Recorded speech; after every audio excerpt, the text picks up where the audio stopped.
Hello! In the following video, you will be introduced to the concept of clear instructions and an example that you can adapt to the context of ESL teaching in rural areas. Sometimes our activities in the English lessons don't work, since our students do not seem to understand what they have to do. This issue may be due to instructions that are unclear, are not well supported, or do not cater to our students' needs or learning styles. So how can we provide clear and understandable instructions to our students? Let's review some background information. What do we understand as instructions?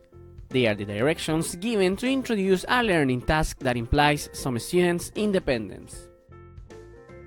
If you want to give clear instructions, variety is essential. This means that you must include in your directions modeling, audiovisual aids, and concept check questions. Task modeling occurs when the teacher demonstrates a task students will be expected to do on their own. In other words, students imitate what the teacher does.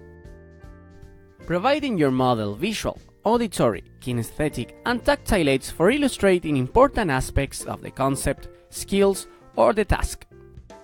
When modeling, include audiovisual materials, such as videos or pictures, for they can only bring benefits such as helping to avoid excessive teacher talk, to make teaching and learning effective, or to save time and energy.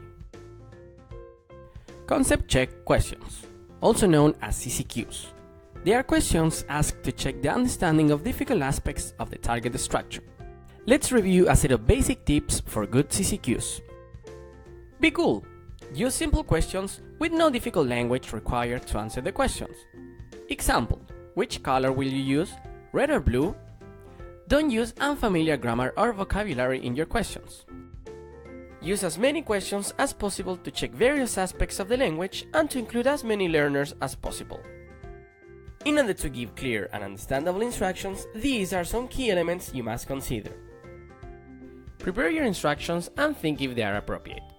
Instructions must be varied, with inclusion of different aids and techniques, which must be engaging and appealing. Don't overwhelm your students with several instructions at once. If necessary, don't be afraid to use Spanish. Let's see an example of a listening activity for kindergarten learners. After being presented with the topic of pets, learners will do an activity whose aim is to identify the vocabulary seen in the lesson. Here are some examples of instructions you can provide. Kids, in this activity you will cut, glue, and color. Illustrate these verbs by using body language. First instruction. Kids, you have to cut out all the cards by cutting on the line. After the instruction, modeling is provided by the teacher and an audiovisual material. Ask CCQs such as: do you have to cut on the line or on the drawing? Second instruction. Now, you have to glue the pet that I say in the corresponding square. A second video provides modeling. Suggested CCQ. Do you have to glue the card in or out of the square?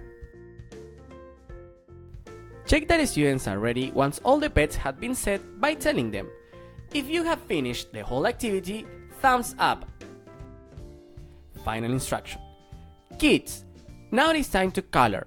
Listen to the colors I say for each pet. Model the action and ask learners to show the colored pencil they have to use.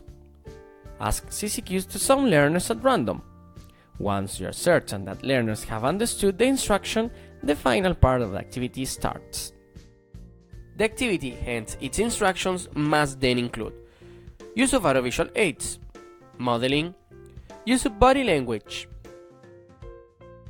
use of CCQs to make sure learners understand the steps to follow in the activity, use of familiar and new vocabulary, the listening and speaking skills, for students listen to instructions and speak when answering.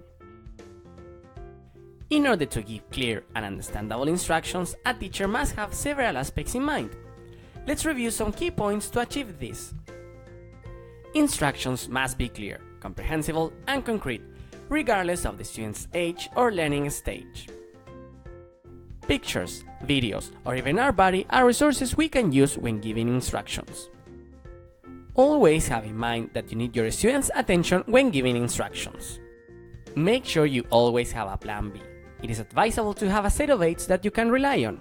Flashcards, videos, or even pictures can come in handy when teaching your lessons.